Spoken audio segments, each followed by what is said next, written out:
Olá, vamos falar de novo da questão da leitura, gente, porque é uma coisa que me preocupa bastante. As pessoas, os adultos, professores e as crianças estão lendo cada vez menos. A tecnologia é uma das razões disso, mas a outra razão mesmo é que dá trabalho. Ler exige atenção, exige concentração, exige interesse, e muitas vezes eles não têm tudo isso. Mas a ideia do programa de leitura no colégio é fundamental. Então, para isso, vocês, professores, têm que ajudar a selecionar os livros que eles vão ler. A leitura é livre no sentido deles lerem o que eles gostariam de ler, assim, em termos de não ter besteira. Mas, por outro lado, que eles leiam, né, todo dia um pouco. Se você pergunta para os alunos como um todo, poucos leem todo dia. Gostaria de saber de vocês, professores, se vocês têm um tempo de leitura, 15, 20 minutos, todos os dias. Já falei para vocês dos tipos de leitura, né? Tem uma leitura prazerosa, que é para se divertir, tem uma leitura para a gente aprender algo, para resolver um problema, e tem uma leitura que a gente chama sinótica, né? Que é aquela para a gente amarrar os conhecimentos, para ser capaz de produzir o nosso próprio conhecimento. Para as crianças, a ideia é que ela crie o amor por ler vários tipos de livro, biografias, romances, clássicos. E eu gostaria só de dar algumas diretrizes para vocês, tanto para vocês professores lerem, como para indicarem para os alunos.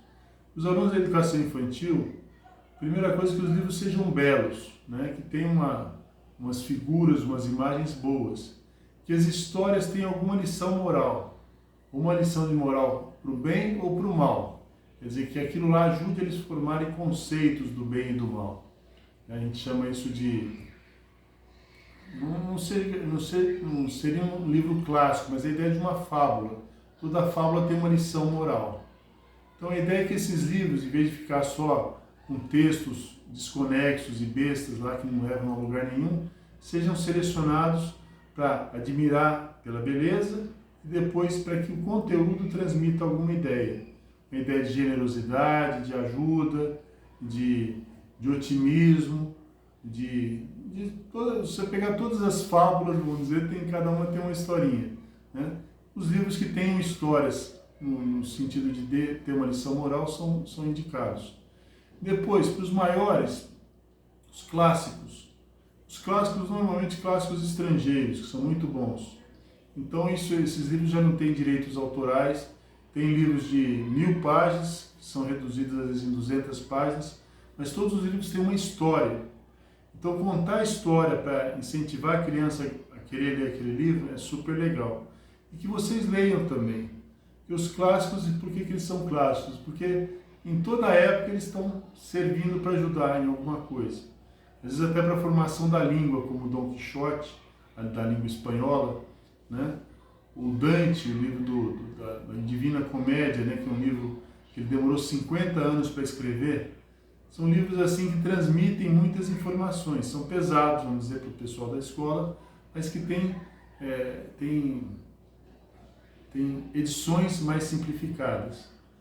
Então eu gostaria que vocês cuidassem. Primeiro, analisem os livros que seus alunos ou seus filhos estão lendo. E segundo, façam um programa de leitura para eles, em função do gosto deles, que seja baseado nessas coisas que eu falei. Tá bom? A leitura ela é tão essencial hoje porque o conhecimento dobra a cada 1 ano, cada 2 anos. Então, e tudo que existe de conhecimento está na forma escrita. Existe na forma visual, etc., mas aprofundada, que você pode pausar, pensar, raciocinar, desenvolver a sua capacidade intelectual, é a leitura. A leitura é o exercício do cérebro. E se a pessoa para de ler, ela para de exercitar o cérebro. Um cérebro que não é exercitado, ele vai atrofiando. Tá? Então não vamos deixar isso acontecer no nosso colégio. Vamos recuperar essa vontade de ler e vamos começar a ler todo dia um pouco. Vocês, professores e os alunos. Tá bom? Até a próxima, gente. E boas leituras.